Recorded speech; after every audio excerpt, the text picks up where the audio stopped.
Hola, ¿qué tal? Buenas tardes. Mi nombre es Gisela Carlos Fregoso, soy profesora de la Universidad de Guadalajara y este video es para hablar sobre el programa que se titula Es la hora de opinar, llevado a cabo el 18 de mayo, conducido por Leo Zuckerman y en donde asistieron Denis Dresser, Mario Arraigada y Pablo Maluf, o Magluf, ¿no?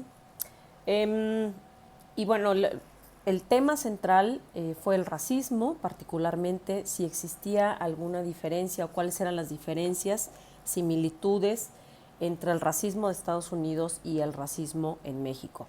Y yo quiero aquí señalar como hacer notar varias cosas, ¿no? Primero, bueno, Leo Zuckerman, quien es quien conduce el programa, ¿no? Inicia inicia este programa haciendo alusión al caso, al tiroteo masivo en Buffalo, Estados Unidos, acontecido recientemente y perpetuado por un joven de 18 años blanco en un centro comercial, en un negocio, ¿sí? En donde el lugar es habitado en su mayoría por personas negras. Y aquí, por ejemplo, Leo Zuckerman inicia el video diciendo, un loco en Búfalo perpetrado en contra de afrodescendientes. Y aquí yo quiero hacer notar la ignorancia blanca o la falta de literacidad racial, ¿no? No es un loco, justamente hubo un debate en redes sociales y quizá la gente puede decir, bueno, es que le pareció horrible la situación y le pareció descabellada, entonces pues, se le salió decirle un loco de 18 años. Y yo creo que confundir justamente uno de los grandes problemas que ya está siendo como visto desde esta perspectiva en el caso del gabinete presidencial de Estados Unidos, confundir la salud mental, llamarle loco porque se te salió, se te ocurrió, no vinieron otras palabras a tu mente, confundir la salud mental con terrorismo, ¿sí? Terrorismo doméstico, ha invisibilizado y ha impedido afrontar el grave problema que tiene Estados Unidos y muchos otros países con respecto a los tiroteos masivos y al uso de armas, ¿no? Y quién tiene acceso a esas armas, en fin. Y otra cosa, perdón, dejé de fumar y se me dio gripa. Bueno, en fin. Otra cosa es que en contra de afrodescendientes, bueno, eh, creo que hay como un miedo por parte de personas mestizas y blancas de decir personas negras o personas afroamericanas, o sea, los términos como que no los barajamos, es un poco como el lenguaje inclusivo, no lo barajamos, entonces terminamos diciendo afrodescendientes, ¿no? Afrodescendientes se refiere a todos aquellos descendientes que provienen de África, justamente, y las personas de México van a tener otros etnónimos, ¿sí? Las personas de Estados Unidos tienen otros etnónimos, pero cuando queremos hacer del término un término político, son personas negras, Leo Zuckerman, ¿sí?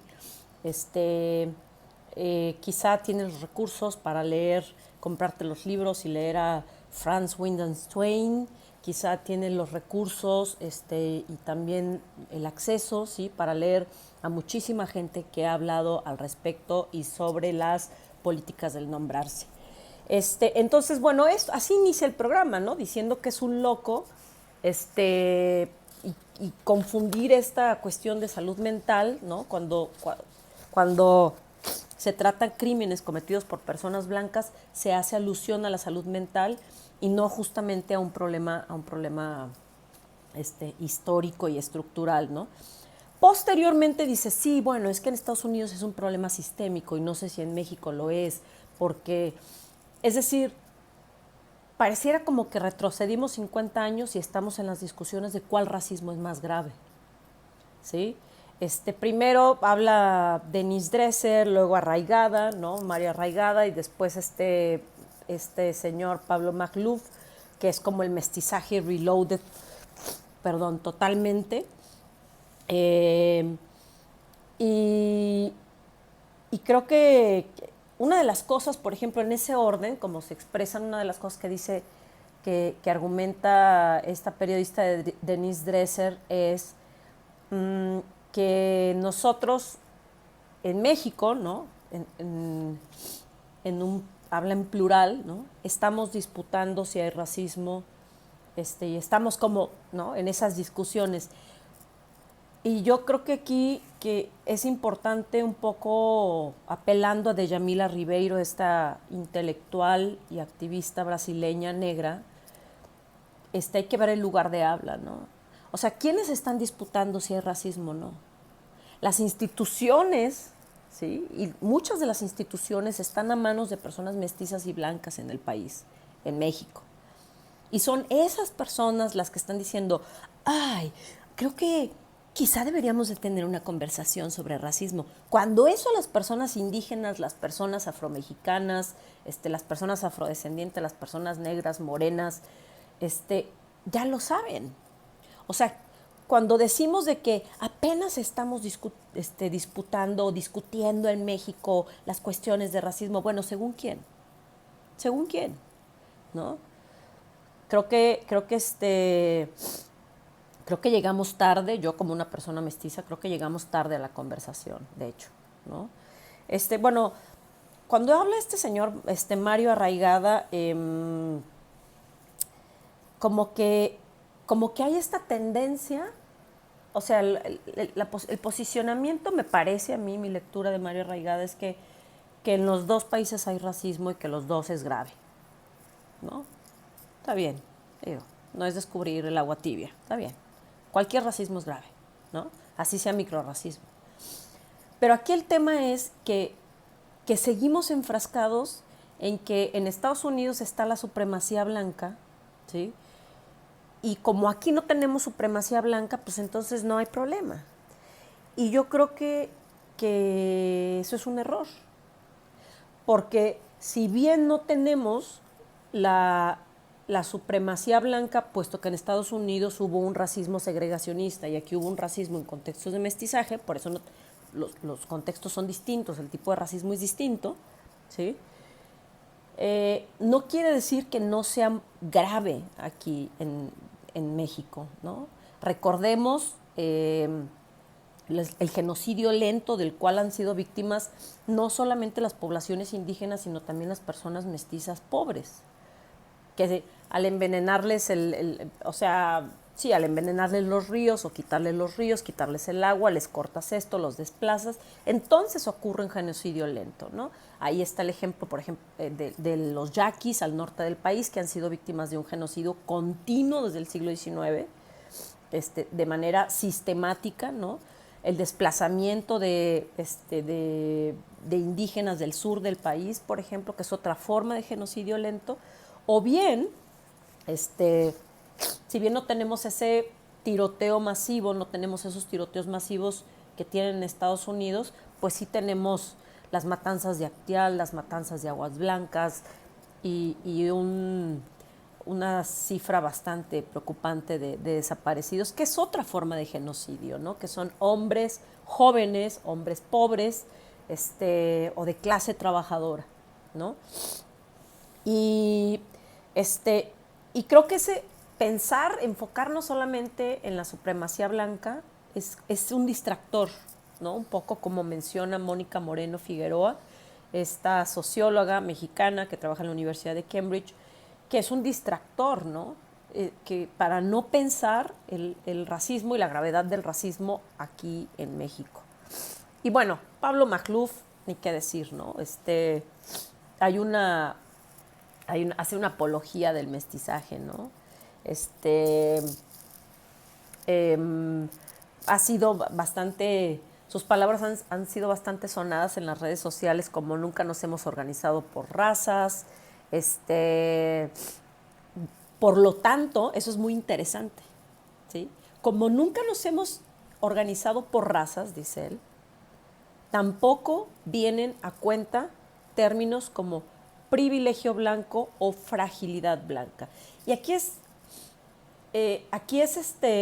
interesante, por ejemplo, cuando dice nunca nos hemos organizado por razas, eso quiere decir que institucionalmente No llegabas y te decían, ay, usted es mulato, pardo, salta para atrás. O sea, institucionalmente no era así, ¿no? Por supuesto, eso ya lo sabemos. No estaba establecido de forma institucional, a diferencia de Estados Unidos, que sí fue una segregación institucional, ¿no?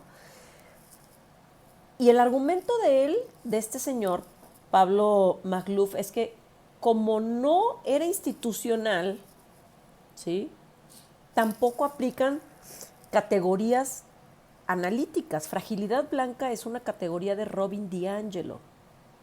Está el libro, lo pueden descargar gratis en Google. Esa es una categoría analítica, no es una categoría institucional. Entonces, lo que hace él, es decir, como no se usaban las categorías de manera oficial, entonces tampoco podemos aplicar categorías analíticas para, perdón, traigo una gripa espantosa porque dejé el cigarro, ya lo dije, lo vuelvo a decir, disculpen.